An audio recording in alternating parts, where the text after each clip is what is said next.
देखिएगा, first part तो हमारा कंप्लीट हो गया मिडाइबल का। सेकेंड पार्ट में आते हैं मिडाइबल का हम लोग, झारखंड मिडाइबल। तो हमने उसको दो फेज में बांटा था। एक फेज था पूर्व मध्यकाल, अर्लियर मिडाइबल एज, और सेकेंड हमारा क्या है, उत्तर, लेटर पीरियड हम पढ़ेंगे अब। ठीक है, देखिएगा, अगर हम बात करें, आवाज नहीं जा रहा ना, अगर हम लोग बात करें इधर मिडाइबल का, तो सिंपल सा हम लोग बात करेंगे कि जब दिल्ली सल्तनत आया तो क्यों आया, इसको थोड़ा सा हम लोग चलते हैं इंडियन मिडाइबल पे, थोड़ा सा समझ लेते हैं। मोहम्मद गजनवी अटैक शुरू किया, भारत पे आक्रमण किया सोना प्राप्ति हेतु। उसको चाहिए था 3G, समझाता हूं जी, उसको 3G चाहिए था, 3G 1 2 3, मोहम्मद गजनवी को चाहिए था 3G। अभी आप लोग पास क्या है 5G, वो 3G के लिए आया था उस समय, सोचिए। तो 3G में एक था कि उसको अपने गॉड का प्रचार करना था, इस्लाम का, ठीक है। एक जी में है कि उसको गोल्ड लूटना था, ठीक है। और एक में है कि उसको अपना ग्लोरी चाहिए था। क्या चाहिए था, ग्लोरी यानी ख्याति चाहिए था, पूरे दुनिया उसको जाने। तो उसको क्या चाहिए था 3G।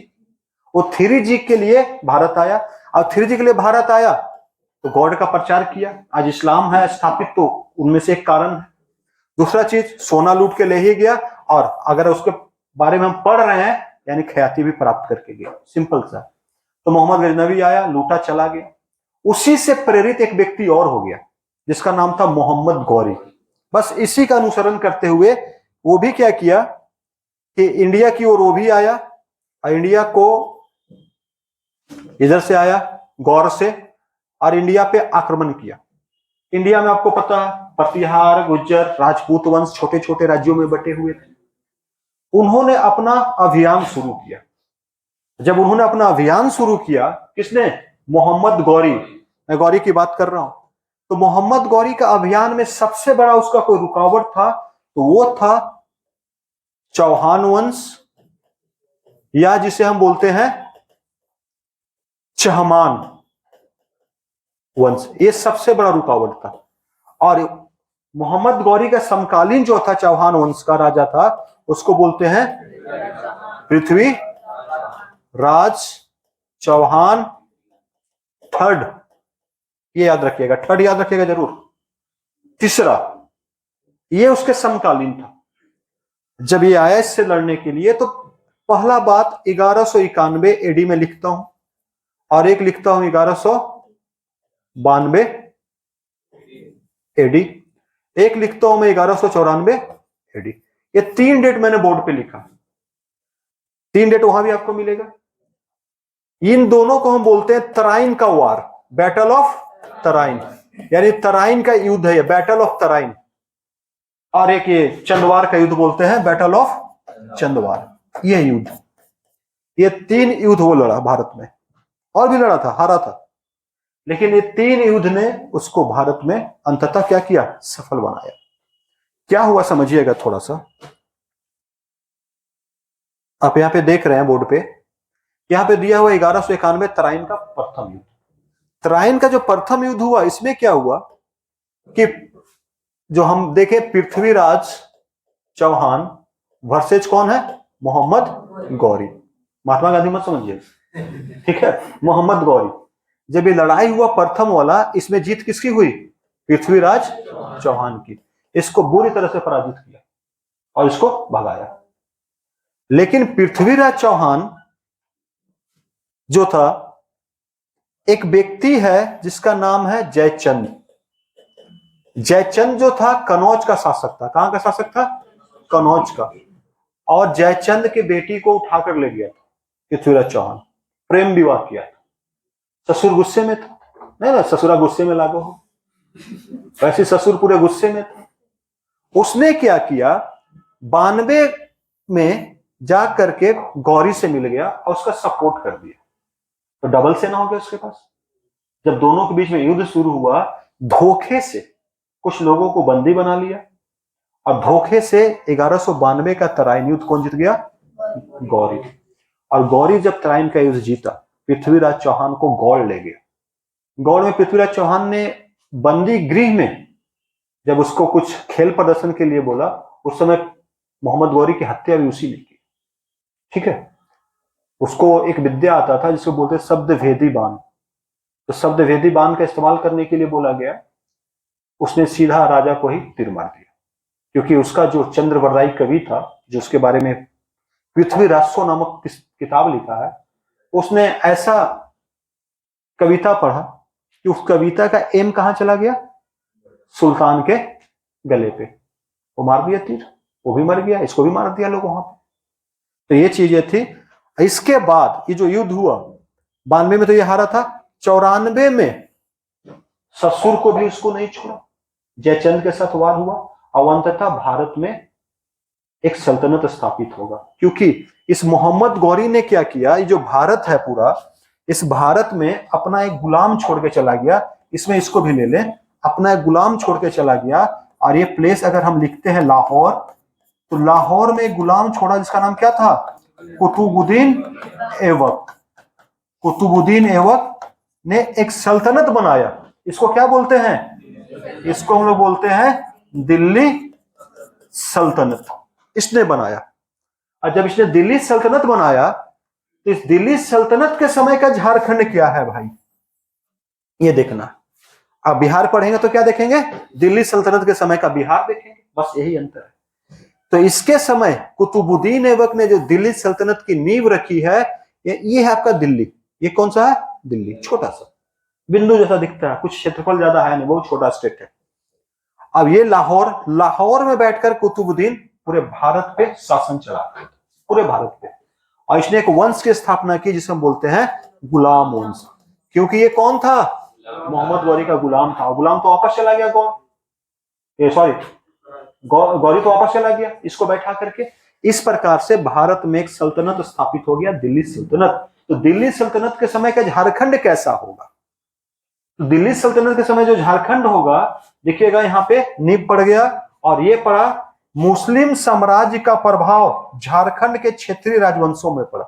तो झारखंड में क्षेत्रीय राजवंश थे, जैसे एक आपका नागवंशी और एक आपका जो सिंहभूम का हम पढ़ते हैं, ये सब पे पलामू का।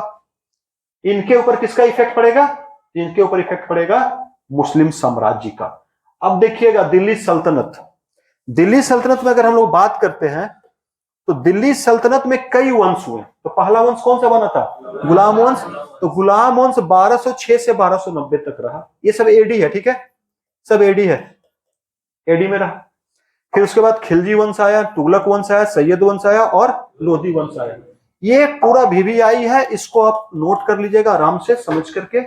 और ये नोट कीजिएगा कि गुलाम वंश जब तक था भारत में, झारखंड में राजा कौन था, तो झारखंड में उस समय दो राजा मिलते हैं, हरिकर्ण और बेनुकर्ण राय मिलते हैं, गुलाम वंश के समकालीन, सेम टाइम पे। जब खिलजी था तो बेनुकर्ण राय दिखता है, कौन दिखता है, शिवकर्ण दिखता है, सब नागवंशी राजा। उसके बाद तुगलक वंश के समय कौन दिखता है, शिवदास कर्ण दिखता है। सैयद वंश के समय उदय कर्ण दिखता है। और लोधी वंश के समय प्रताप, छत्र, विराट, पृथ्वी, सिंधु, ये सब में कर्ण जोड़ लेना है। यानी क्या बोल सकते हैं हम, प्रताप कर्ण, छत्र कर्ण, विराट कर्ण, पृथ्वी कर्ण, सिंधु कर्ण। ये तो एक इंट्रोडक्शन हो गया उस समय के झारखंड में कौन कौन राजा थे, ये चीज है। आगे देखिएगा थोड़ा सा, एक व्यक्ति था बख्तियार खिलजी, जिसका हमने अभी चर्चा किया था। किसके साथ आया था, मोहम्मद गौरी के साथ। अगर देखा जाए तो मोहम्मद गौरी का क्या था, सेनापति था। मोहम्मद गौरी ने जब 1191 का युद्ध लड़ा और 92 का युद्ध लड़ा, बख्तियार खिलजी को दिया कि जाओ तुम सब जगह क्या करो, कब्जा करो। देखा जाए तो उस समय दिल्ली का शासक पृथ्वीराज चौहान था। वो अजमेर के थे, लेकिन पूरे दिल्ली का शासक कौन था, पृथ्वीराज चौहान था, उनको नियुक्ति की गई थी। तो दिल्ली जब कंट्रोल हो गया तो छोटे छोटे राज्यों को तो कंट्रोल करना पड़ेगा ना। तो छोटे छोटे राज्यों को कंट्रोल करने की जिम्मेवारी मोहम्मद गौरी ने किसको दे रखी थी, बख्तियार खिलजी को। अब देखिए बख्तियार खिलजी ने क्या किया, बख्तियार खिलजी का झारखंड में क्या रोल है। सबसे पहला चीज अगर हम देखें, जो आपको बिहार में भी पढ़ना है, एक है विश्वविद्यालय, क्या नाम है उसका, अदोंतपुरी। ये अपना कारवां लेके निकला, अदोंतपुरी विश्वविद्यालय को लूट लिया बख्तियार खिलजी। आगे क्या किया इसने, बिहार पर आक्रमण करने वाला पहला मुस्लिम आक्रमणकारी है ये। कौन? बख्तियार खिलजी। तो बिहार पे सबसे पहले किसने आक्रमण किया है? इसी ने किया। अब बिहार झारखंड एक में था, तो झारखंड में भी पहला आक्रमण करने वाला मुसलमान आक्रमणकारी कौन कहलाएगा? यही कहलाएगा। सिंपल सी बात है। किया, और इसने क्या किया? नालंदा विश्वविद्यालय को आग लगा दिया। यानी वहां पे जो भी बौद्ध धर्म की किताबें थी, जो भी हिंदू धर्म की किताबें थी, नालंदा विश्वविद्यालय, आज हम बोलते हैं कि हमें ऑक्सफोर्ड पढ़ने जाना है, हमें कैम्ब्रिज यूनिवर्सिटी पढ़ने जाना, हम लोग तो सोच भी नहीं सकते। हम लोग तो ऐसे परिवार के लोग हैं कि ऑक्सफोर्ड और कैम्ब्रिज हम लोग का तो पॉसिबल है नहीं। हम लोग दिल्ली यूनिवर्सिटी सोच ले तो अपने आप में स्वप्न के बराबर होता है। क्या गलत बोल रहा हूं? तो बहुत बड़ी बात हो जाती है। उस समय जो विदेश से लोग थे ना, उनका सपना था कि मैं नालंदा यूनिवर्सिटी में पढ़ूं। लोग विदेश से आते थे। आप देख लीजिए, हर्षवर्धन काल में कौन आया? वेनसांग। कहां पढ़ा था? नालंदा विश्वविद्यालय में पढ़ा, चीन से आकर के। तो जो लोग उस समय आते थे विदेश से आकर किस जगह पे पढ़ते थे, जैसे आईएसएम में देख लीजिए, आईएसएम में आपको अफगानिस्तान का विद्यार्थी मिलेगा, आईएसएम में आपको श्रीलंका का विद्यार्थी मिलेगा, नेपाल का मिलेगा, भूटान का मिलेगा। ये आईएसएम में धनबाद में पढ़ते हैं लोग आकर के। क्यों? बड़ा नाम है। एशिया का सबसे बड़ा माइंस कॉलेज है, माइनिंग कॉलेज एशिया का। अब तो आईआईटी भी है, आईआईटी आईएसएम है। मैं एशिया का सबसे बड़ा माइनिंग कॉलेज की बात कर रहा हूं, ठीक है? तो ये भी है ये। अब देखिएगा साथ में, इसने बिहार पे आक्रमण करके क्या किया? नालंदा विश्वविद्यालय को नष्ट किया, साथ ही इसने अदौंतपुरी विश्वविद्यालय को क्या किया? लूट लिया। इसका मिशन शुरू। अब इसको बिहार से जाना था बंगाल। बिहार से कहां जाना है इसको? बंगाल जाना है। तो देखिएगा, अगर यहां पे देखा जाए, ये एरिया मान के चलिए बिहार है और ये एरिया बंगाल है, ठीक है? तो जहां पे झारखंड लिखा हुआ तो झारखंड है, फिर ये पूरा का पूरा बंगाल हो गया और ये क्या हो गया? बिहार हो गया। बीच में कौन बचा? झारखंड। तो इसको काम था कि जाओ भैया बंगाल पे भी आप कब्जा करो, फतह करो। हमने तो दिल्ली के फतह कर लिया, दिल्ली से हम कहां आ गए? बिहार। अब आपको जाना है बंगाल, तो ये कौन सा रास्ता अपनाएगा बंगाल जाने के लिए? तो ये बंगाल जाने के लिए झारखंड का रास्ता अपनाएगा। और देखिएगा, झारखंड के रास्ते बंगाल पे अभियान किया 1204 और 1205। यानी 1204 में शुरू किया, अभियान कब तक चला? 1205। सब में क्या लगा लेना है? एडी। यानी झारखंड पे आक्रमण करने वाला पहला मुसलमान कौन हो गया? बिहार पे आक्रमण करने वाला, नालंदा विश्वविद्यालय को नष्ट करने वाला और अदौंतपुरी विश्वविद्यालय को लूटने वाला बख्तियार खिलजी। इसने ये काम किया। ये लोग तो पढ़े लिखे होते नहीं थे, किताब से इनको मतलब था नहीं, इनको लूट से मतलब था। आज भी आप देखिएगा, एक बहुत अच्छा तस्वीर एक वायरल हुआ था जब अफगानिस्तान में फिर से तालिबान का शासन आया। एक तालिबानी व्यक्ति किताब उठाए हुए था और बंदूक उसका कहां था? नीचे। तो उसमें नीचे में कोट लिखा गया था कि जब कोई किताब उठाएगा बंदूक अपने आप क्या होगा? नीचे चला जाएगा। कितना अच्छा कोट था तस्वीर पे, ये आप लोग शायद देखे होंगे, ऐसा आया होगा। तो जब भी किताब जब उठाएगा व्यक्ति ना, तो वो हिंसा से दूर हो जाएगा, गलत कामों से खुद ब खुद दूर हो जाएगा, वो गलत काम करेगा ही। अब ये पढ़े लिखे तो थे नहीं, इंडिया में पढ़ाई का केंद्र था, तो क्या करेंगे? अगर किसी को बिगाड़ना है तो उसका पढ़ाई लिखाई बंद करा दो, ऑटोमेटिक बिगड़ जाएगा। किसी को पथ भ्रष्ट करना है उसको पढ़ाओ ही मत, अपने आप गलत रास्ता में चला जाएगा। तो इंडिया को भी लोग पथ भ्रष्ट करना चाह रहे थे तो जला दिया सारे चीजों को। अब जला दिया तो जला दिया, क्या किया जा सकता है? देखिएगा, ये तो शुरुआत हुआ उसका। अब हम लोग बात कर रहे हैं गुलाम वंश के समय, क्या? झारखंड। अभी हमने क्या देखा था? पूरा एक चार्ट देखा सारो वंश का। अब गुलाम वंश के समय हम देखेंगे झारखंड। तो गुलाम वंश के प्रमुख शासक कौन कौन है? कुतुबुद्दीन है, आराम शाह है, इल्तुतमिश है। ये आपको मेरे बाइबल में पढ़ना है पूरा डिटेल। रुकनुद्दीन फिरोज शाह है, रजिया सुल्तान, बहराम शाह, अलाउद्दीन महमूद, नसरुद्दीन, गैसुद्दीन बलबन, कैकूबाद, शमशीदुल। तो इसमें सब इंपॉर्टेंट नहीं है झारखंड के लिए। झारखंड के लिए जो इंपॉर्टेंट है हम उन पे बात करेंगे। गुलाम वंश के दो महत्वपूर्ण शासक इल्तुतमिश और बलबन, ये झारखंड के लिए जरूरी है। तो देखिएगा, इल्तुतमिश ये नजर आया और बलबन कहां गया? गयासुद्दीन बलबन। ये दो, इनका झारखंड में कुछ रोल है, तभी तो बात करेंगे इनका रोल क्या झारखंड में। अब देखिएगा, जब ये वंश चल रहा था, ये वंश कौन सा वंश? गुलाम वंश। तो झारखंड में आप देखिएगा दो चीजें आपको मिलेगी। छोटा नागपुर जो क्षेत्र है झारखंड का, इसमें कौन सा शासन कर रहे थे? नागवंशी राजा। अभी मैंने नागवंशी राजा को दिखाया कि इसके समकालीन कौन कौन थे। साथ ही एक क्षेत्र में और कौन था? सिंहभूम क्षेत्र में कौन सा राजा था? सिंह वंश था। तो भारत में इनके समय दो शासन प्रक्रिया चल रही थी। झारखंड में दो टाइप का डायनेस्टी था यहाँ पे, और जहां पे नागवंशी राजा और सिंह वंश का राजा शासन करते थे। देखिएगा आगे इसमें, यहां पे देखिएगा, अभी हमने दो वंश का बात किया, तो दोनों वंश में थोड़ा सा अंतर कर ले कि किसके समय क्या चल रहा था। अगर छोटा नागपुर क्षेत्र में क्या है आपका? नागवंशी। तो नागवंशी राजा कौन है? हरिकर्ण। एक प्रभावशाली राजा था, जिस कारण इल्तुतमिश एवं बलबन का हस्तक्षेप नहीं हो पाया। इल्तुतमिश ने और बलबन ने झारखंड में इंटरफेयर करने को सोचा कि यहां से हम क्या करें? इंटरफेयर करें। जैसे मौर्य साम्राज्य जब था ना, तो मौर्य साम्राज्य में अशोका हो, चंद्रगुप्त मौर्य हो या गुप्त काल हो, इन्होंने इंटरफेयर किया था ताकि इधर से हमारा हमला ना हो सके। इनको दो तीन प्रॉफिट था। पहला प्रॉफिट था, इन्हें हाथी मिलता था सेना के लिए, लोहा मिलता था तलवार बनाने के लिए, और जनजाति मिलते थे सैनिक बनने के लिए। तो इन्होंने भी सोचा कि चलो हम भी प्रॉफिट ले, झारखंड चले भैया। लेकिन झारखंड वाले उस समय दो राजा थे। जो राजा हरिकर्ण था क्या था? ताकतवर था, उसने सटने ही नहीं दिया इनको। आप दिल्ली में हो, बैठो, झारखंडियों से मत लड़ना, छुप जाएंगे पेड़ के नीचे और मार देंगे तीर, गोरिल्ला वार करेंगे। जितने ही नहीं देंगे गोरिल्ला वार में। गोरिल्ला वार खतरनाक वार होता है। हम छुप के लड़ेंगे और आप सामने से लड़िएगा, फिर क्या होगा? लड़ पाइएगा हमसे? नहीं। हम छुप के कहीं से गोली चला देंगे, कहीं से तीर मार देंगे, आप तो रह जाओगे वहीं पे। ये चीज हो रहा था। दूसरी चीज, सिंहभूम क्षेत्र में कौन था इस पे? तो एक का नाम क्या है? दर्प नारायण सिंह। हम जब राजवंश पढ़ेंगे ना, तब यहाँ पे इसको डिटेल से देखेंगे, ठीक है। दर्प नारायण सिंह थे, युधिष्ठिर है, काशीराम सिंह है, अच्युत सिंह है, जगन्नाथ दो है। ये राजा किसके समकालीन है? गुलाम वंश के। जब भारत में गुलाम वंश है, तो सिंहभूम क्षेत्र में ये राजा काम कर रहे थे। इसमें सबसे इंपोर्टेंट कौन सा आपका? दर्प नारायण, और कौन है? जगन्नाथ दो है। देखिएगा, जगन्नाथ दो के समय यहाँ की भूइया जनजाति ने क्या किया था? विद्रोह कर दिया था। जो जगन्नाथ दो है ना, ये गुलाम वंश के समकालीन राजा है, और भूइया जनजाति को क्या करते थे? दबाते थे। भूइया जनजाति ने इन्हीं को खदेड़ दिया, इन्हीं को खदेड़ दिया था यहां से। ये चीजें हैं, तो आपको ध्यान में रहेगा दो चीजों पे। ये दो चीज क्या हो गया, इधर से देख लीजिएगा। इस समय गुलाम वंश के समकालीन राजवंश कौन से हैं? छोटा नागपुर क्षेत्र में और सिंहभूम क्षेत्र में, नागवंशी और सिंह वंश। तो हम नागवंशी को देख लिए, तो नागवंशी में कौन मजबूत शासक मिला? हरिकर्ण। और यहाँ पे कौन कौन शासक है?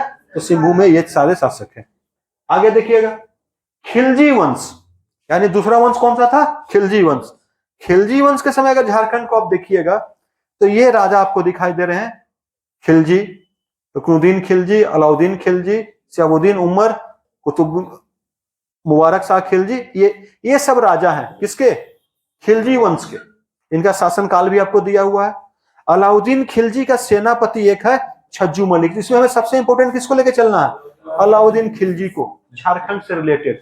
अलाउद्दीन खिलजी को अगर लेके चलेंगे तो ये ज्यादा जरूरी है। अब देखिएगा, खिलजी वंश के समय यहाँ पे कौन है?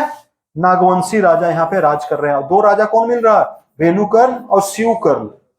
खिलजी वंश के समय दो राजा, वेणुकर्ण और शिवकर्ण, झारखंड में राज कर रहे हैं, छोटा नागपुर में।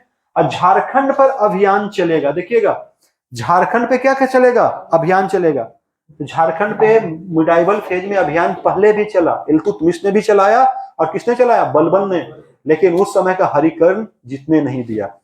अब देखिएगा, यहाँ पे वेणुकर्ण ने खिलजी के अभियान को स्वीकार किया और कर देने को विवश हुआ, बोला कि हम टैक्स देंगे। और खिलजी के तरफ से कौन अभियान चला रहा था? छज्जू मलिक। कौन, किसने चलाया? छज्जू मलिक। आपसे पूछेगा अलाउद्दीन खिलजी का वो सेनापति का नाम बताइए जिसने झारखंड पे आक्रमण किया, क्या नाम है इसका? छज्जू मलिक। और उस समय का राजा कौन है?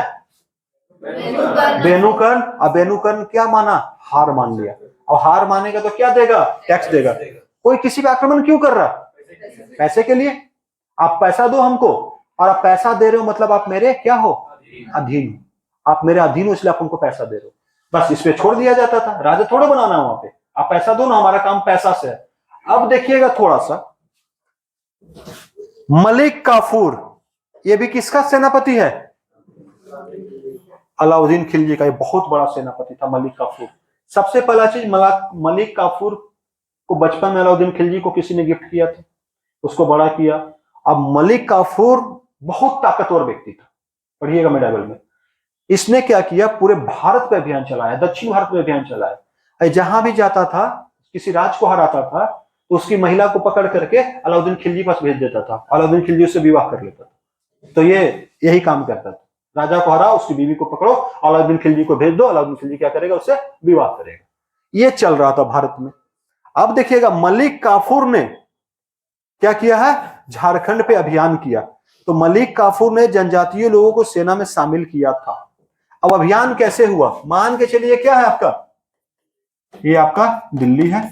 दिल्ली से अभियान आया कहां पे, झारखंड। कहां पे आया, झारखंड। तो झारखंड पे इसने अभियान किया, और झारखंड को जीतने के बाद फिर कहां पे आ गया, ये दक्षिण भारत। देख लीजिए कैसे ये बढ़ा है मलिक काफूर, मैप में समझिएगा। दिल्ली से निकला कहां, झारखंड, झारखंड बंगाल होते हुए कहां पहुंचा है, दक्षिण भारत। वो कौन सा सेनापति है, अलाउद्दीन खिलजी का, जो दक्षिण भारत में विजय किया। और दक्षिण भारत में उसका मेन विजय कौन सा, मेन विक्ट्री कौन सा, तेलंगाना। कौन सा है, तेलंगाना। इसने तेलंगाना को जीता जाकर के मलिक काफूर ने। अब देखिएगा, अब मलिक काफूर जब झारखंड को जीता ना, तो झारखंड के लोगों को अपने सेना में शामिल किया, पहला पॉइंट। दूसरा, इसने दक्षिण भारत पे जो अभियान चलाया, कौन सा रास्ता अपनाया है, झारखंड। एक ने बिहार पे जो बंगाल पे आक्रमण किया, तो कौन सा रास्ता अपनाया था, झारखंड। यानी बिहार, बंगाल जाना हो या दक्षिण भारत जाना हो, उस समय ये मेन रास्ता कौन था, ये था। इस रास्ते से कहां पे आया, दक्षिण भारत। और तेलंगाना को क्या किया, जीत करके उससे भी टैक्स लिया। क्या देखिएगा, पहले आंध्र प्रदेश एक स्टेट था, आंध्र प्रदेश को काट करके एक अलग स्टेट बनाया गया जिसको बोलते हैं तेलंगाना। ठीक है, अभी तेलंगाना में इलेक्शन संपन्न हुआ, पूरे हुए, जिसमें कांग्रेस बहुमत से जीता। ठीक, बात करेंगे उस पर, मैप पे हम लोग बात कर लेंगे। मैं तो यहाँ पे आपको सारा मैप ही कर दिया हूं ताकि आपको कोई दिक्कत ना हो समझने में। देखिएगा, तो दो सेनापति आपको मिल गए। एक कौन मिला आपको, छज्जू मलिक, उसने किया आक्रमण। और फिर कौन है, मलिक काफूर। अब आइएगा थोड़ा सा, तुगलक वंश, खिलजी वंश खत्म। मेन हिस्ट्री में हम लोग पढ़ेंगे खिलजी, उसको पूरा आराम से देखिएगा। अब यहाँ पे गयासुद्दीन तुगलक है, मोहम्मद बिन तुगलक है, फिरोज शाह तुगलक है, नसर शाह तुगलक, महमूद तुगलक, ये इसके राजा तुगलक वंश। वंश समझिएगा, मतलब मान के चलिए मैंने एक वंश स्थापित किया, ऐसे समझिए, मैंने एक वंश स्थापित किया, और मेरा वंश में एक मेरा बेटा आया, उसका बेटा आया, उसका बेटा आया, और उसका बेटा नालायक निकल गया, कमजोर निकल गया। तो उसका जो सेनापति है उसको मार दिया। तो फिर उसको मार दिया तो वहां से उसका वंश आ गया। फिर उसका वंश का आखिरी राजा को मार देगा कोई, वो जब आएगा तो वंश। लेकिन सल्तनत कौन सा है, दिल्ली। सल्तनत कौन सा, दिल्ली। तो दिल्ली सल्तनत में जब तुगलक वंश आया, तो तुगलक वंश में इस समय आप देखिएगा एक राजा मिल रहा, कौन, मोहम्मद बिन तुगलक। ये सुल्तान, इस पे बात करना, झारखंड से रिलेटेड। तो मोहम्मद बिन तुगलक के समय सेनापति कौन है, मलिक बयां। तो आपको यही चीज तो याद रखना है, अलाउद्दीन खिलजी के समय झारखंड को कंट्रोल में लेने वाले दो सेनापति का नाम बताना है। और आपको मोहम्मद बिन तुगलक के समय कौन है सेनापति जो झारखंड आ रहा है, कौन है, मलिक है। अब देखिए, सूचना मिला था ऐसा कि बिहार बंगाल के रास्ते पर खजाने की लूट जारी है, आक्रमणकारी झारखंड के जंगल में छिपे। यानी जो खजाना है यहाँ पे दिल्ली, और ये जो बंगाल है, जो खजाना आना जाना है खजाना का, हम लूट रहे हैं खजाना कहीं से, तो पैसा भेजेंगे ना। अगर बंगाल से खजाना कहाँ जा रहा है, दिल्ली, तो इस खजाने को लूटने के लिए कुछ लोग बैठे हुए। कहाँ बैठा हुआ है, झारखंड के जंगल में, और लूटेंगे और गायब हो जाएंगे। तो इनको दमन करने के लिए किसको भेजा गया था, मलिक बया को भेजा गया, जाओ भाई खजाना बचाओ। तो मलिक बया झारखंड आया था खजाना बचाने के लिए। देखिएगा, तो मलिक बया आया, और देखिएगा कैसे क्या किया, थोड़ा सा उसने खजाना बचाया। अब सेनापति आया, हजारीबाग के चाई चप्पा तक आया एवं सेना तैनात कर लिया। यानी तुम क्या करने वाले हो, हमारा खजाना लूटने वाले हो। और खजाना अगर हमारा यहाँ जा रहा दिल्ली, और खजाना तुम यहाँ पे लूट, यहाँ से खजाना कहाँ जा रहा है, ऐसे जाएगा। ये पूरा का पूरा आपका झारखंड है। तो इसने क्या किया, हजारीबाग के चाय चपा तक आया, और आ करके चाय चपा को ही चाय चंबर बोलते हैं, या क्या बोलते हैं, चाय चंपा बोलते हैं। अलग अलग किताब में अलग अलग मेंशन है। अगर चाय चंबर मिले तो क्या है, चाय चपा ही समझिएगा। अब हजारीबाग में आकर के इसने क्या किया, अपना पूरा का पूरा सेना खड़ा कर दिया।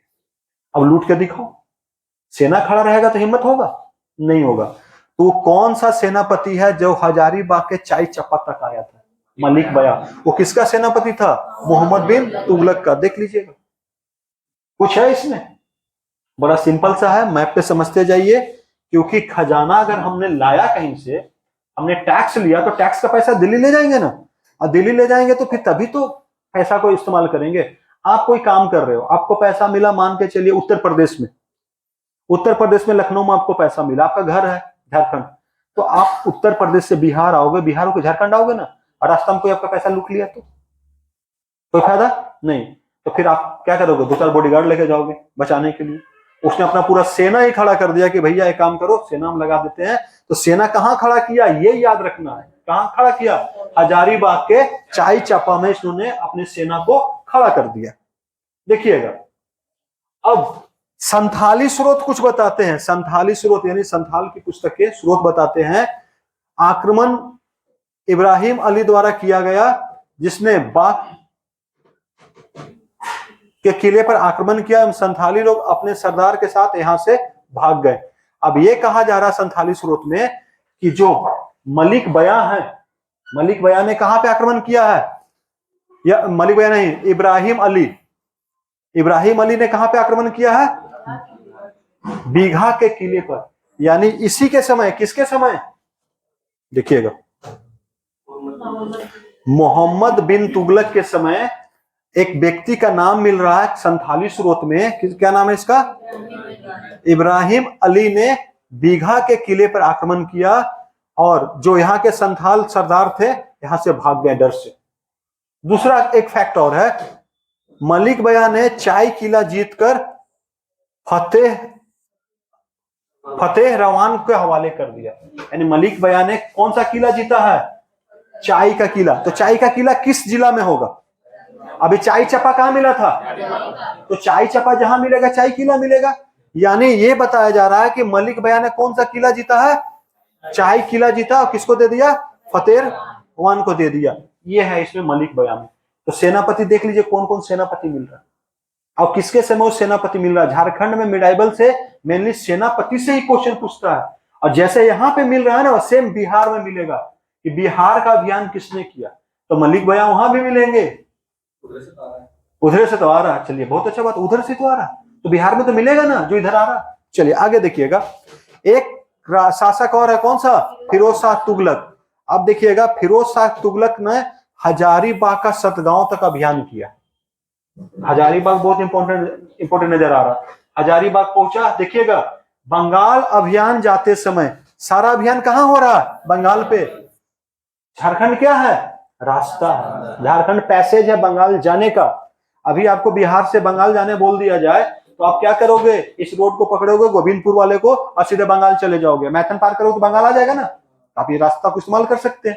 और इस रोड को सबसे पहले किसने बनाया था, शेरशाह सूरी ने। तो शेरशाह सूरी आएगा, मुगल काल के समय देखेंगे शेरशाह सूरी को भी। आगे देखिएगा, बंगाल शासक शमसुद्दीन इलियास शाह के नियंत्रण में था। यानी इसके समय बंगाल किसके शासक था, शमसुद्दीन बंगाल का शासक था। शमसुद्दीन ने मोहम्मद बिन तुगलक ने इसे छीनकर छजुद्दीन अजमलुक को शासक नियुक्त किया था। साथ ही सतगांव क्षेत्र को क्या किया, राजधानी बनाया। यानी झारखंड में एक क्षेत्र है सतगांव क्षेत्र, सतगांव को राजधानी बनाने वाला शासक कौन है, यहाँ पे मिलता है हमें। चलिए आगे देखिएगा, नोट में है यहाँ पे, इस समय झारखंड का शासक कौन है, नागवंशी शिवदास कर्ण। हमने शुरुआत में ही सबको नाम लिख लिया, ठीक है। शिवदास कर्ण ने हापा मुनि मंदिर में गुमला में विष्णु प्रतिमा लगाया। मैंने बोला आगे मिलेगा, हमने पढ़ा हापा मुनि मंदिर, हापा मुनि मंदिर हमने 908 एडी देखा था ना, 908 एडी में हापा मुनि मंदिर बनाया गया। लेकिन हमने पढ़ा कि उसमें एक विष्णु की प्रतिमा लगाई गई थी। तो विष्णु की प्रतिमा किसने लगाया है? शिवदास कर्ण ने, यानी शिव ने विष्णु को लगाया। शिव ने किसको लगाया? विष्णु को लगाया, ऐसे याद कर लीजिएगा। और कब लगाया? 1401 एडी में ये चीजें। अब इसी समय रामगढ़ राज्य देख लीजिएगा, रामगढ़ राज्य की स्थापना इसी समय हुआ, 1368 एडी के आसपास रामगढ़ राज्य बना। अभी रामगढ़ है ना, रामगढ़ में किला भी है। जैसे जहां जहां राजा महाराजा थे ना, किला मिलता है। पंचेत में किला, झरिया में किला है, कतरासगढ़ में किला। देखिएगा, कतरासगढ़ जाइएगा, निलोरी माता के मंदिर के पीछे जाइएगा, तालाब पार करके एक किला मिलेगा बड़ा सा, आप जाके घूम सकते हैं, देख सकते हो, कोई रोकेगा नहीं। कतरास जाइएगा, झरिया, झरिया में किला है, पंचेत में किला। तो राजा महाराजा रहेंगे तो कहाँ रहेंगे? कुटिया में, किला में तो किला मिलता है। तो रामगढ़ में भी जाइए तो कई किला मिलते हैं रामगढ़ में, क्योंकि वहां पर राजा लोग रहते थे। ये जो रामगढ़ राज्य स्थापित हुआ किसके समय स्थापित हुआ? फिरोज शाह तुगलक के समय रामगढ़ राज्य की नींव रखी गई। और किसके द्वारा? बाघ देव सिंह। बाघ भी हैं, देव भी हैं, सिंह भी हैं। तो बाघ देव सिंह ने रामगढ़ राज्य स्थापित किया है, और उसका समकालीन कौन था? फिरोज शाह तुगलक था। देखिएगा, अब सैयद वंश था ना, एक वंश। सैयद वंश के समय देखिएगा कोई खास प्रभाव नहीं है, कुछ झारखंड में नहीं ऐसा हुआ कि हम इस पे बात करें। और बस इतना बात कर लेना है कि इसके समय राजा कौन था? उदय कर्ण थे, बस काम खत्म हो गया। कौन शासक था? उदय कर्ण था। आगे देखिएगा, लोधी वंश, इसमें भी कुछ ज्यादा है नहीं। लोधी वंश का मैं बहलोल लोधी, बकलोल मत पढ़िएगा ये बहलोल है, तो सिकंदर है, फिर इब्राहिम है। झारखंड पे लोधी वंश का प्रभाव नहीं था, ये लोग खुद कमजोर था। इसके बाद तो दिल्ली सल्तनत का खेला ही खत्म। बाबर आएगा, पीटेगा, अब बाबर आके पीट करके कब्जा कर लेगा। अब झारखंड के नागवंशी राज शासक कौन थे इसके समय? देखिए, झारखंड में भी बहुत सारे शासक हो गए, प्रताप कर्ण, छत्र कर्ण, विराट कर्ण, पृथ्वी कर्ण और सिंधु कर्ण, ये सब झारखंड में राजा थे। इसका कोई बड़ा इफेक्ट नहीं पड़ता। थोड़ा सा देखिएगा, लोधी वंश के समय कुछ चीजें देख लेते हैं, क्या हुआ लोधी वंश। लोधी वंश के समय लोधी का तो कोई इस पे नहीं था रूल, कुछ नहीं था। मतलब लोधी वंश के समय आप देखिएगा, ये हमें दिख रहा है उड़ीसा, क्या दिख रहा है? उड़ीसा। और ये हमें क्या दिख रहा है? झारखंड। बस थोड़ा सा झारखंड से कंपेयर करते हैं उड़ीसा को। उड़ीसा में एक शासक था, गजपति वंश था। कौन सा वंश था? गजपति वंश। और इसका शासक कौन था? कपिलेंद्र गजपति। किसके समकालीन था? लोधी वंश का। यानी लोधी वंश के समकालीन उड़ीसा में एक राजा था कपिलेंद्र गजपति, और बहुत ताकतवर था ये, इसके हाथों में बहुत ताकत था। अब इसने क्या किया? लोधी वंश तो यहां कुछ नहीं कर पाया, लोधी वंश यहां आ भी नहीं पाया, प्रभाव नहीं पड़ा। उड़ीसा के कपिलेंद्र ने झारखंड पे आक्रमण किया। किसने आक्रमण किया है? उड़ीसा के कपिलेंद्र ने। तो आपसे पूछेगा, उड़ीसा के उस शासक का नाम बताइए जिसने झारखंड पे आक्रमण किया, क्या नाम उसका? कपिलेंद्र। कपिलेंद्र किस वंश का समकालीन है? लोधी वंश का समकालीन है। उसने आक्रमण किया। देखिए, कपिलेंद्र गजपति ने झारखंड पर आक्रमण किया, संथाल परगना और हजारीबाग को छोड़कर नागवंशी शासक के बड़े भूभाग पे कब्जा कर लिया। बस संथाल परगना को छोड़ा, और किसको छोड़ा? हजारीबाग को। बाकी सब जीत लिया, यानी मजबूत था। लोधी वंश का इफेक्ट पड़ेगा? नहीं पड़ेगा। यानी उसके समकालीन उड़ीसा में एक मजबूत शासक था जिसका नाम कपिलेंद्र गजपति था। वंश का नाम क्या है? गजपति वंश था। ये आपका वीवीआई टॉपिक हो गया यहां पे। एक और देखिएगा, जौनपुर शासक हुसैन शाह सरकी ने 1492 में सिकंदर लोधी के डर से साहेबगंज में शरण ली। जौनपुर है, जौनपुर का शासक था, बिहार में है ना जौनपुर, यूपी बिहार, यूपी में। तो जौनपुर का एक शासक जौनपुर छोड़कर भाग गया, किसके डर से? सिकंदर लोधी के डर से। और आके कहां रुका? साहेबगंज में। साहेबगंज आप देखिएगा कहां पे नजर आता है? ये जो संथाल परगना का जो देखते हैं ये वाला कोना, यहाँ पे क्या है आपका? ये साहेबगंज है। इस साहेबगंज में छुप के बैठा था। क्या नाम है उसका? हुसैन शाह सरकी। ये याद रखिएगा, संथाल परगना में शरण लेने वाला शासक का नाम क्या है? हुसैन शाह सरकी। किसके डर से भागा था? सिकंदर लोधी के डर से भागा। ये चीजें हैं। अब एक व्यक्ति और है, आदिल खान 2, या हम क्या बोल सकते हैं? आदिल शाह। देखिए ये वीवीआई है, ये भी क्यों वीवीआई है? इसका एक उपाधि है, देखिएगा, झारखंडी सुल्तान। क्या उपाधि है इसका? झारखंडी सुल्तान। तो बहुत बड़ा बात हो गया ना। झारखंडी सुल्तान किसे कहा जाता है? आदिल शाह को। ये महाराष्ट्र का था, महाराष्ट्र में शासन करता था, महाराष्ट्र का राजा था। इसने किया था खानदेश, क्या बोलते हैं इसको? खानदेश। कहां पे? ये महाराष्ट्र में। एक शक्तिशाली शासक था, इसने झारखंड में अपना सेना भेजा। महाराष्ट्र से अपना सेना झारखंड भेजने वाला राजा का नाम क्या है? आदिल शाह, आदिल खां। और इसको कौन सी उपाधि दी गई है? झारखंडी सुल्तान की, अर्थात जंगल का राजा। झारखंड क्या था? जंगल से बड़ा क्षेत्र था, इसलिए इसको क्या बोला जाता है? जंगल का राजा बोला जाता है। इस प्रकार आदिल शाह द्वितीय या आदिल खान द्वितीय को झारखंडी सुल्तान का उपाधि प्राप्त है। ये भी जेपीएससी का पूछा हुआ क्वेश्चन है, ये जेएसएससी का पूछा हुआ क्वेश्चन है कि झारखंड के सुल्तान के नाम से प्रसिद्ध शासक का नाम बताइए। क्या बताइएगा? आदिल शाह। कहां से आया था ये? महाराष्ट्र के। तो आप देख रहे हैं लोधी वंश का तो कोई इफेक्ट नहीं पड़ा, लेकिन लोधी वंश का इफेक्ट झारखंड पे नहीं पड़ा। अगर ये झारखंड है तो यहाँ पे दो जगह का इफेक्ट पड़ा, एक महाराष्ट्र का, एक किसका? उड़ीसा का। तो उड़ीसा का एक शासक कपिलेंद्र गजपति आया यहाँ पे, और एक कौन आया है? आदिल शाह आया। इन्होंने अपना सैन्य अभियान किया झारखंड पे। जो दिल्ली में बैठा शासक था वो कमजोर शासक था, वो अपने गृह युद्ध में क्या था? परेशान था। अगर सेंटर कमजोर होता है तो कौन घुसेगा? तभी तो बाबर घुसा, तब तो मुगल शासन स्थापित होगा। तो यहां से मुगल शासन क्या होता है? इस जगह से मुगल शासन स्थापित होगा और इब्राहिम लोदी को हराएगा। हमारा अगला टॉपिक वही होगा। तो इस प्रकार से जो हम लोग पढ़ रहे हैं इसको, अब बताइए यहां से किसी को समस्या है समझने में? मैं बोल रहा हूं कि अब क्या करेंगे, आज हमने पढ़ा दिया इसको, अगले क्लास में इसका हम टेस्ट लेंगे, जैसे हमारा नियम चल रहा है। अगले क्लास में आपको पहले आना, आधा घंटा पहले आपको टेस्ट देना है, सारे क्वेश्चन आपको बनाना है। जिनसे जो क्वेश्चन नहीं बनेगा फिर मैं उस पूरे क्वेश्चन का एक वीडियो बना के आपको दे दूंगा, पूरा समझाकर चारों ऑप्शन को आपको बनाना। अगर इस फॉर्मूले से चलेंगे ना तो रिजल्ट तय। नहीं तो सोचिएगा आज पढ़ लिए, एग्जाम के समय हम प्रैक्टिस सेट बनाएंगे तो बाबा पास नहीं होइएगा। जो रेगुलर प्रैक्टिस सेट बनाते हैं, जो रेगुलर टेस्ट देते हैं ना, वही बच्चा रिजल्ट देता है। आ रहा समझ में? और थोड़ा सा एक दो बात और बोलूंगा।